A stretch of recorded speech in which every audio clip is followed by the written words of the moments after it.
By 1712, the Virginia plantation system was operating as a massive, high-yield economic machine. The enslaved people forced to run it were viewed entirely as capital, essential to the colony's financial survival. But relying purely on brute force to protect that capital created a logistical nightmare. Guarding human beings 24 hours a day with iron collars and whips was exhausting, expensive, and invited the constant threat of violent revolt. A British slave owner named Willie Lynch claimed to have a solution. He arrived on the James River offering a method to secure their labor force for 300 years by chaining the mind rather than the body. To keep the plantation profitable, Lynch taught that owners had to design a closed psychological loop. They needed to program the enslaved population to police themselves. The first step was a calculated demonstration. Lynch instructed the plantation owners to find the biggest, meanest, most respected black man in their quarters to use as a public example. He told them to bring that man out into the open and utterly humiliate him, whip him and break him down in full view of the entire community, making sure his wife was forced to watch. The immediate psychological fallout is devastating. The patriarch is deeply shamed. His authority in the quarters evaporates, and the people who looked up to him lose their leader. But the true target is the next generation. A mother, traumatized by watching her husband destroyed, will instinctively raise her son to be submissive. She teaches him to keep his head down, desperately trying to protect him from facing his father's fate. Lynch argued that once these mental barriers took hold, they became more enduring than iron. While physical force remained a constant threat, the psychological programming ensured that the will to resist was broken long before a whip was ever raised. We can visualize this entire plantation structure as a chessboard. White pieces represent the control structure, forming an unyielding perimeter. Black pieces represent the enslaved community. The white king manipulates the board by granting the black queen, the house staff, slight privileges. He praises her loyalty over the black pawns, representing the field hands. Almost immediately, the field hands view the house staff with bitter resentment. Terrified of losing their status, the house staff stops sharing information. Trust entirely disintegrates.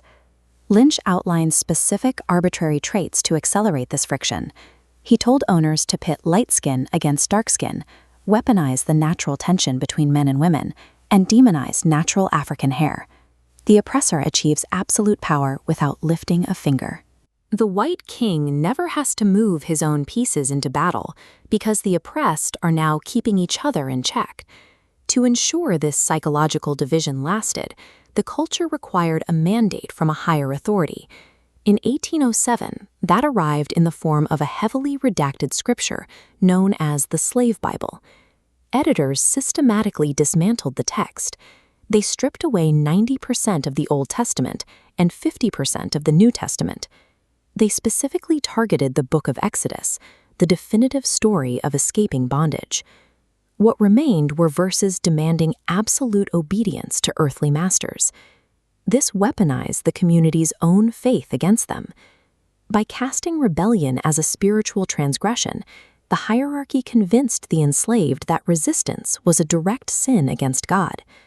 The physical plantations have been gone for over a century, but that psychological operating system is still running. Researchers identify this lingering code as inherited trauma.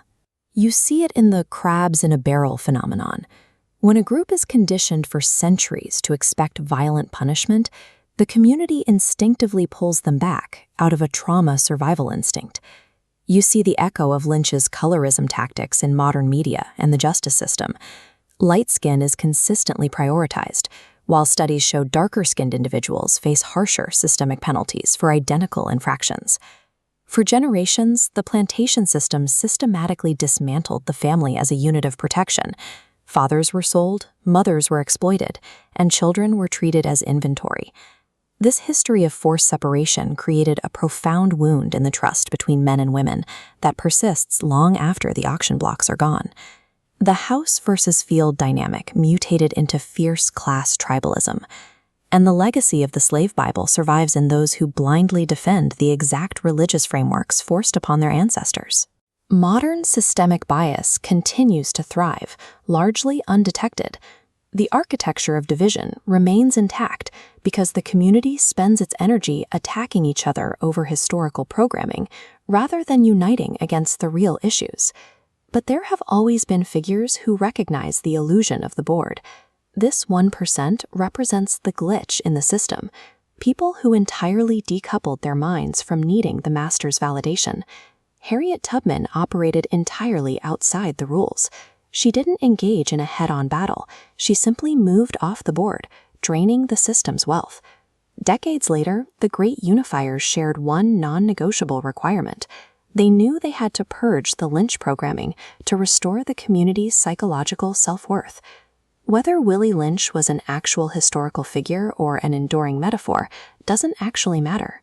The tactics of psychological division are real, and the only question left is whether you will continue playing by his rules.